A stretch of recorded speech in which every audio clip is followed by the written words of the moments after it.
Today, we're going to try and pull back the curtain on some of the world's most secretive and, well, lethal organizations. Tier 1 Special Operations Forces. These are the shadow units, the professionals who get the call when every other option is off the table. So you gotta ask, why do we even have them?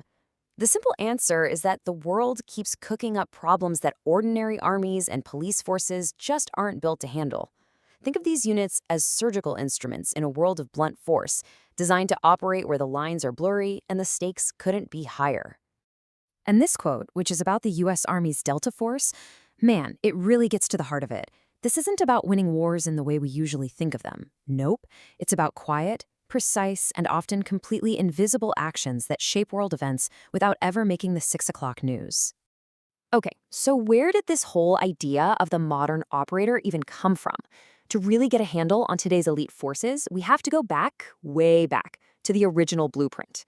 Because while every unit has its own unique culture, almost all of them can trace their DNA back to one legendary organization. First up, let's just clear something up. You're going to hear this term a lot, Tier 1. And it's not just some cool nickname. It's actually an official designation for a very small, very specific type of unit. These are the operators at the absolute tip of the spear, the ones answering directly to the highest levels of national command for only the most sensitive missions. And this is where it all started. Britain's Special Air Service, the SAS. They were born in the deserts of World War II, and they pioneered a whole new philosophy. It wasn't just about being tough. It was about creating small teams of independent thinkers. Their selection process is just brutal, designed to find mental resilience, not just pure physical strength. And then, in 1980, they proved their philosophy to the entire world when they ended the Iranian embassy siege on live television with just shocking speed and precision. After that, they became the gold standard. But the SAS model, which was built for wartime rating, it wasn't really designed for the new threat that started to pop up in the 1970s. It took a single, televised tragedy to force the world to create a totally new breed of unit, one forged specifically for the age of terrorism. What's really fascinating about this is the direct line you can draw from one single event, the 1972 Munich massacre. It was a complete catastrophe for security forces, but it was also a massive wake-up call. Look at the immediate response. Nations all over the globe suddenly realized they were completely unprepared and scrambled to create these specialized counter-terrorist units. And this new way of doing things, this new doctrine, it was put to the test almost immediately. Just 5 years after Munich, Germany's brand new GSG-9 unit pulls off a picture-perfect rescue in Mogadishu. Fast forward 17 years, and France's GIGN does the same thing, but on an even bigger scale, saving hundreds and stopping what could have been a 9/11-style attack.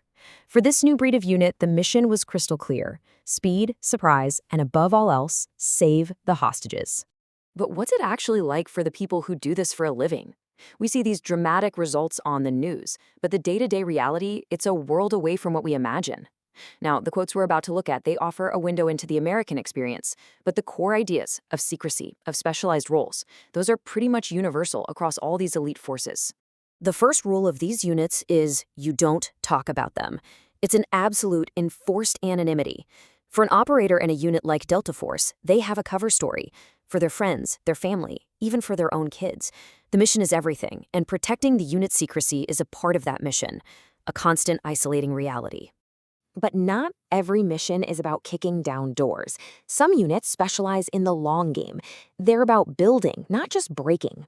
The U.S. Army's Green Berets are the masters of this unconventional warfare. But you see a similar mindset across the globe. Their job, as this quote puts it, is to literally build entire fighting forces out of absolutely nothing. And of course, none of these guys on the ground can do their jobs without a very unique kind of pilot. The 160th SOAR, known as the Nightstalkers. They exist to fly into places other pilots simply will not go. They operate on a simple and, frankly, terrifying principle. If the team on the ground has to be there, they will find a way to put their aircraft down no matter what. And then you have these operators who have to be the calm in the middle of the storm, the very first person into a hot zone to direct the chaos from the air. The job of the Air Force's 24th STS, it just sounds impossible. You jump in alone, you survive, and then you direct the full might of your nation's air power with nothing but a radio and a laser. But these high-stakes operations, they don't always go according to plan. The very nature of this work means operating in a moral gray area. And sometimes the very definition of victory gets blurred, controversial, and can carry a really heavy price. Let's look at a case that people still debate today: the 2002 Moscow theater siege. Chechen militants took around 800 hostages. After a 3-day standoff, Russia's elite Alpha group was sent in to put an end to it. The result was complicated.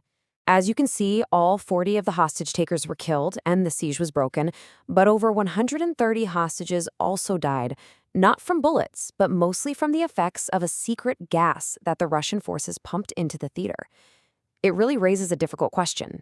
If you end the threat, but you lose that many civilians in the process, was the mission a success? The strain of these long-term deployments can also create some really deep institutional problems. After nearly 2 decades of continuous fighting in Afghanistan, Australia launched a major inquiry into the conduct of its most elite unit, the SAS Regiment. And after years of investigation, the findings were stark. The report itself delivered this damning conclusion, uncovering credible evidence of war crimes. So the crucial point here is that even in the most disciplined, most elite units, the immense pressures of this shadow war can lead to profound moral failures, forcing a nation to confront the darkest side of its own heroes. But even with all these complexities, the sheer capability of these operators remains just astounding. What does this number mean? 3,540 meters. Well, that's the distance of the longest confirmed sniper kill in history. It was made by an operator from Canada's JTF-2 back in 2017. That is over 2 miles, a shot that is almost impossible to comprehend. And that incredible skill really highlights a key point. From World War II raiders to modern counter-terrorist operators, these units have always adapted to solve the problems of their time. But the world is changing again, right? We've got new battlefields in cyberspace, a return to great power competition. So we're left with a final big question. What will the operator of the future even look like? And what new problems will they be asked to solve in the shadows?